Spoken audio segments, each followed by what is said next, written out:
Good morning. The last time I left you with, I had just received the diagnosis that I had 3B, stage 3B lung cancer.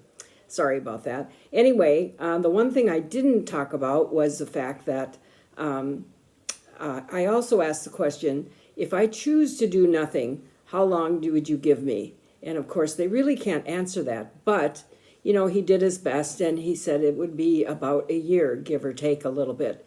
So that was a little shocking, but, within keeping, I guess, when you got 3B, okay? So anyway, I went home and I know for a fact that I do not want to sink into any kind of depression. I want to keep my spirits up. And the only way I'm going to do that is if I do one positive thing for myself every day. So that first night I decided, okay, I want to throw off the yoke of oppression as far as being a housewife. And I do not want to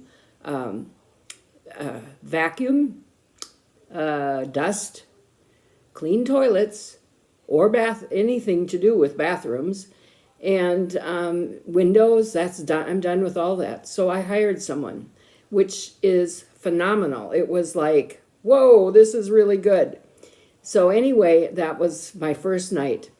So the second day, I decided, I don't need to do a really big thing, but just something small and different, unusual, something I wouldn't have done otherwise. So I made an apple crisp, which doesn't sound like much, but I used a new recipe that was new to me, and it was fun, and it had a little twist to it, and it looked delicious. It was delicious, so on and so forth. So of course, when I took it out of the oven, I chose to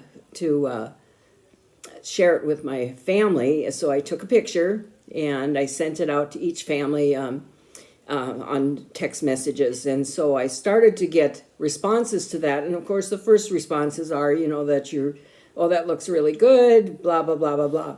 But the exciting part was I started getting this kind of stuff because the grandchildren know that I'm really trying to do one positive thing a day, and it's sort of like a bucket list, right?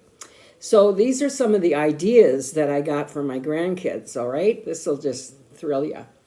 Bull riding, how about that? How about skydiving? This one I love. Join a gang, or getting kicked out of Walmart. A new tattoo, a face tattoo, a neck tattoo, nose piercing, belly button piercing, hand tattoos. And I'm like, oh my God, is this my family? You got to be kidding me.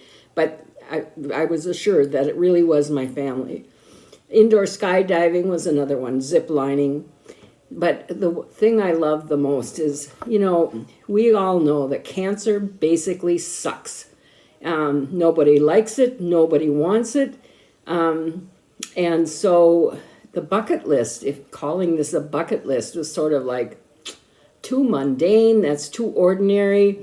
So one of my grandsons, I have 6 grandsons, so that's why it's always a grandson, said that we should call, he just called it. He didn't even identify it. He just said, you better close your ears if you're going to be offended. He called it the F-it list, okay? So anyway, it just cracked me up. So I thought, that's it. That's my list. It's going to be the F-it list from here on out. So anyway, I am closing today, and I'm going to challenge you to start your own positive something every day, to enjoy it. By doing something positive, it can be crazy, it can be out of the box, something simple, something that makes you smile and that makes your heart fill up with joy. And that is the most important thing ever. And I have something so exciting to tell you, something that happened to me today and already, and I don't have time. I've spent my 4 minutes. I'm done, guys. I'll see you in the morning. Bye.